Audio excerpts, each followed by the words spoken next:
हाँ देखिए, आज की क्लास में आज हम लोग छठे कोशिकांग जिसको हम राइबोसोम कहते हैं, राइबोसोम कहते हैं, राइबोसोम के बारे में हम बात करेंगे। तो राइबोसोम जो होता है ये कोशिका का कोशिकांग होता है और यह प्रोकैरियोटिक कोशिका, मेसोकैरियोटिक कोशिका और यूकैरियोटिक कोशिका अर्थात तीनों प्रकार की कोशिकाओं में पाया जाता है। आपको कोशिका के प्रकार के बारे में बता चुके हैं। कोशिका कितने प्रकार की होती हैं? 3 प्रकार की होती हैं। ठीक है, आपकी किताबों में 2 ही प्रकार की लिखी हुई मिलेगी, लेकिन एक कोशिका और भी होती है जिसको मेसोकैरियोटिक कोशिका के नाम से भी जाना जाता है। उनमें से प्रोकैरियोटिक कोशिका और यूकैरियोटिक कोशिका के बारे में आप लोग जानते हो। तीसरे प्रकार की कोशिका मेसोकैरियोटिक कोशिका भी होती है और ये तीनों प्रकार की कोशिकाओं में राइबोसोम पाए जाते हैं। इसकी खोज सर्वप्रथम रॉबिन्सन एंड ब्राउन नामक साइंटिस्ट ने 1953 में सर्वप्रथम इसकी खोज किया था। इसके बाद 1955 में पैलाडे नामक साइंटिस्ट ने इसको बाद में जंतु कोशिका में खोजा था। इसको जो रॉबिन्सन और ब्राउन ने ये सेम की बीज की कोशिकाओं में पाया खोजा था, जड़ की कोशिकाओं में। सेम तो जानते हो सब लोग, सेम यहाँ लोकल भाषा में सेम ही बोलते हैं। सेम की जड़ की कोशिकाओं में सर्वप्रथम रॉबिन्सन और ब्राउन नामक साइंटिस्ट ने सर्वप्रथम इसे खोजा था 1953 में। इसके बाद पैलाडे नामक साइंटिस्ट ने बाद में इसे जंतु कोशिका में खोजा था 1955 में। जितने भी हैं ये अगर ये देखा जाए कि पाया कहाँ जाता है तो तीनों प्रकार की कोशिकाओं में पाया जाता है। जबकि इसके पहले वाले जो आपने जितने भी पढ़े हैं कोशिकांग 5 प्रकार के, वो चाहे आप माइटोकॉन्ड्रिया हो या गाल्गी बॉडी हो या एंडोप्लाज्मिक रेटिकुलम हो या आप प्लास्टिड हो या अभी आपने लाइसोसोम पढ़ा, ये सब के सब किसमें पाए जाते हैं? ये सब यूकैरियोटिक कोशिका में पाए जाते हैं। सारे के सारे किसमें हैं? यूकैरियोटिक कोशिका में। आपको हर जगह लिखा मिलेगा ये बैक्टीरिया तथा ब्लू ग्रीन एल्गी अर्थात नील खनिज शैवाल में नहीं पाए जाते। आपको लिखाया भी गया है, नोट्स भी बनवाया गया है। बात समझ में आ रही है? अब बात करते हैं इसकी संरचना की। बात करें तो संरचना से पहले इसके प्रकार जानना जरूरी है। ये 2 प्रकार का होता है।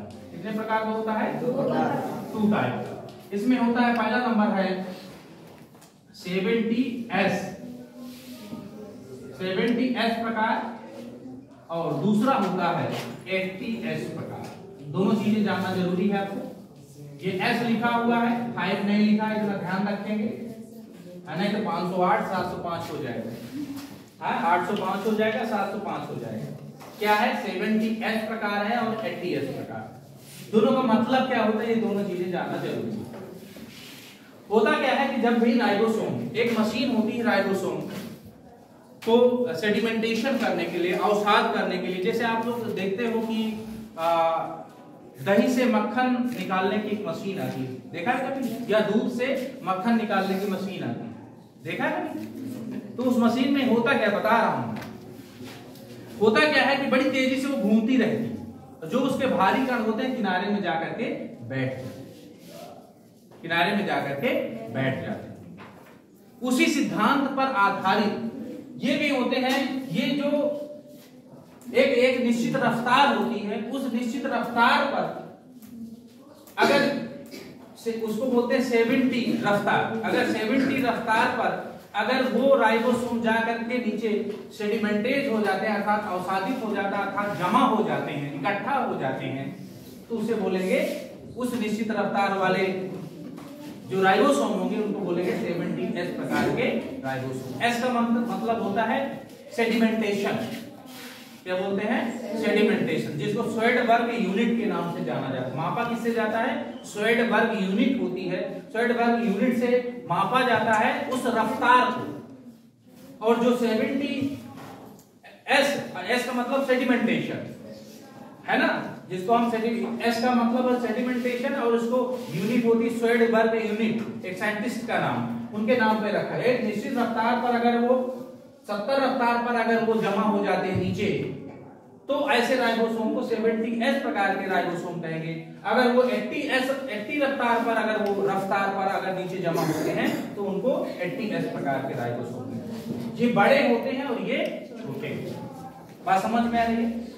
अगर इसकी बात करें 70S प्रकार के, इसके दो पार्ट होते हैं। ये ऊपर वाला जो पोर्शन होता है उसको हम बोलते हैं 40, 30 और 50। ऊपर वाला जो पोर्शन होता है 30 होता है और ये 50 होता है। दूसरा अगर 80S प्रकार की हम बात करें तो 80S प्रकार के ये हो गया 70S प्रकार का राइबोसोम। अगर 80S प्रकार की बात करें तो 80S प्रकार में क्या होता है, थोड़ा बड़ा होता है। ऊपर वाला 40 होता है और नीचे वाला 60S होता है। एस भी कर सकते हो आप। इस तरह से 70S प्रकार के दो पार्ट होते हैं। ऊपर वाला पार्ट जो छोटा होता है उसको 30S प्रकार का पार्ट कहते हैं और जो बड़ा होता है उसको 50S प्रकार का।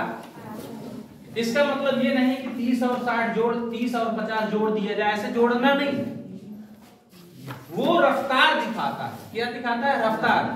ये 30 रफ्तार पर ही जमा हो जाए, 30 रफ्तार पर ही जमा हो जाएगी। ये नीचे वाला पोर्शन यहाँ पर मैग्नीशियम होता है, मैग्नीशियम आयन से ये जुड़े होते हैं आपस में सब पर।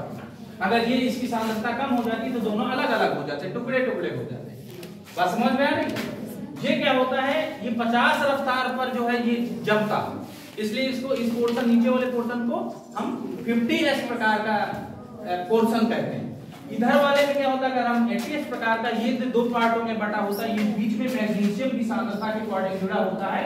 अगर सांद्रता अधिक होगी तो जुड़ा रहेगा, अगर जुड़ा नहीं रहेगा तो फिर क्या होगा, अलग हो जाएंगे दोनों। तो ऊपर वाला जो छोटा पोर्शन होता है उसको हम 40S प्रकार का, जो कि 40 रफ्तार पर ये सेडिमेंटेट होता है अर्थात अवसादित होता है, और ये जो है नीचे वाला पोर्शन 60S रफ्तार पर यह जमा होता है, अवसादित होता है, इकट्ठा होता है, इसलिए हम इसको इस प्रकार का कहते हैं। इतनी बात समझ में आएगी। कार्य की अगर बात करें हम तो इसका कार्य है प्रोटीन संश्लेषण करना। सबसे प्रमुख कार्य है प्रोटीन संश्लेषण करना, सबसे प्रमुख कार्य। अब प्रोटीन संश्लेषण कैसे होता है, ये प्रोटीन संश्लेषण की प्रक्रिया बड़ी लंबी चौड़ी है, वो प्रोटीन संश्लेषण वाले क्लास में आपको बताएंगे। और एक चीज और यहाँ पर बताना चाहेंगे कि राइबोसोम जब एक से ज्यादा, जब सांद्रता मैग्नीशियम की ज्यादा हो जाती है तो ऐसी स्थिति में होता क्या है कि ये राइबोसोम जो होते हैं, ये राइबोसोम आपस में जुड़ जाते हैं। अगर दो राइबोसोम आपस में जुड़ गए तो उसे डाइमर कहते हैं। ढेर सारे अगर जुड़ गए तो उसे हम बोलते हैं पॉलीराइबोसोम। क्या बोलेंगे?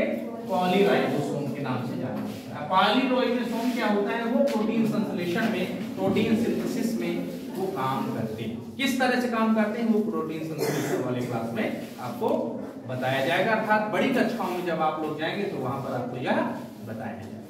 इतनी बात समझ में आ गई? किसी कोई प्रॉब्लम? एक चीज और यहाँ बताना चाहेंगे कि 70S प्रकार के जो राइबोसोम होते हैं वो प्रोकैरियोटिक कोशिका में, मेसोकैरियोटिक कोशिका में, माइटोकॉन्ड्रिया के अंदर और प्लास्टिड के अंदर पाए जाते हैं। जबकि 80S प्रकार के राइबोसोम जो होते हैं वो यूकैरियोटिक कोशिका के अंदर पाए जाते हैं। किसी कोई प्रॉब्लम?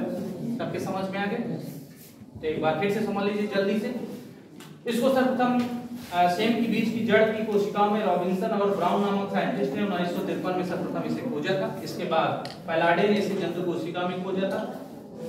यह राइबोसोम सभी प्रकार की कोशिकाओं अर्थात प्रोकैरियोटिक, मेसोकैरियोटिक, यूकैरियोटिक तीनों प्रकार की कोशिकाओं में यह पाया जाता है।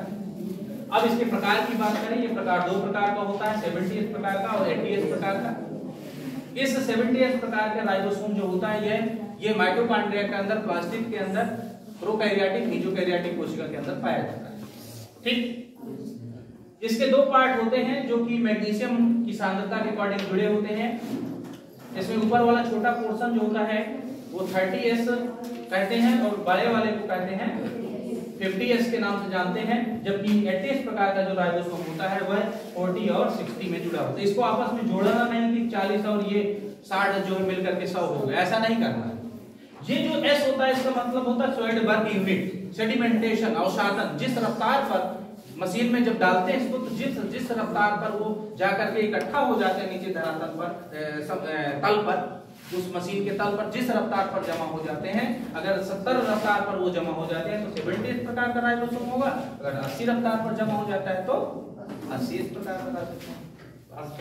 क्लियर? किसी कोई प्रॉब्लम? अगर मैग्नीशियम की सांद्रता कम हो जाती है तो दोनों ये अलग अलग। इसका प्रमुख कार्य है प्रोटीन संश्लेषण। जब कई राइबोसोम एक साथ जुड़ जाते हैं तो उसे हम पॉलीराइबोसोम के नाम से जाना जाता है। कोई प्रॉब्लम? किसी कोई क्वेश्चन? ठीक।